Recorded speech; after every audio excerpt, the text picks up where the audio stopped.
Section 8. Aegean Dreams. From Parisian cobbles to Santorini's caldera. After the magic of Paris, a new chapter began. Santorini. The contrast was immediate and breathtaking, from the elegant historic streets of Paris to the stark, whitewashed villages of Greece, clinging to volcanic cliffs. The air changed, from the scent of rain and roses to the salty tang of the Aegean Sea. The light transformed, from the soft, filtered Parisian glow to a brilliant, almost blinding Mediterranean sunshine. It was a jolt, a beautiful, welcome jolt. Multi-generational travel, it presents unique challenges and unique joys. In Paris, it was about navigating museums and metro stairs. In Santorini, it was about steep pathways and finding shade and deciding which stunning view to photograph next. The pace slowed. Naturally, the heat encouraged siestas, long, leisurely meals overlooking the caldera. There was more time for quiet conversations, for simply being together, without the constant need to sightsee. It was a different rhythm. The younger generation embraced the island vibe. Chloe and Ben rented an ATV, exploring hidden beaches. Liam and Sarah discovered a love for Greek salads and afternoon swims. My husband and I? We found a quiet spot, with 2 chairs, overlooking the endless blue, and we sat and talked, or didn't talk, just content to be there, together, watching the ferries crisscross the water like tiny white paintbrush strokes on a vast canvas.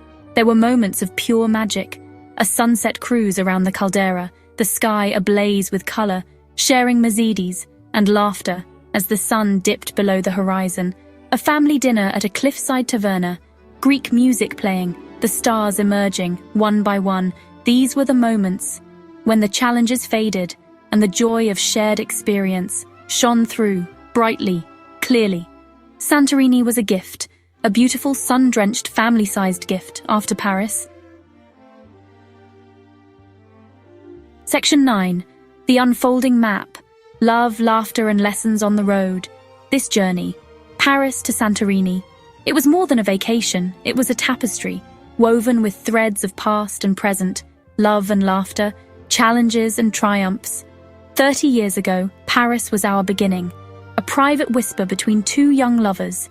This time it was a chorus, shared with the family we'd built, a testament to the enduring power of that first hopeful spark, rekindled, reaffirmed, under Parisian skies, family resilience.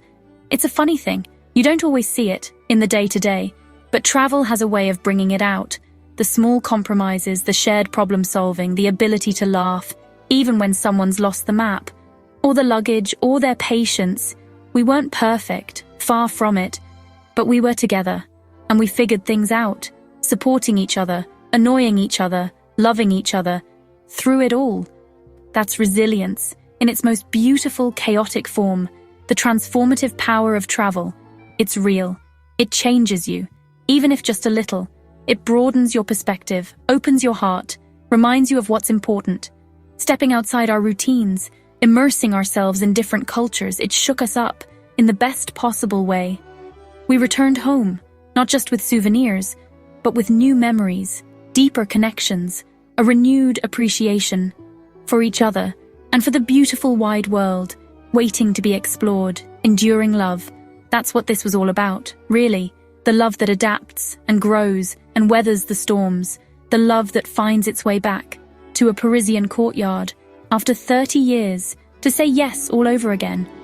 It's not always grand gestures, often it's in the quiet moments, the shared glances, the comfortable silences. The journey continues, the map keeps unfolding, and with love as our compass and family by our side, we're ready for whatever comes next, always.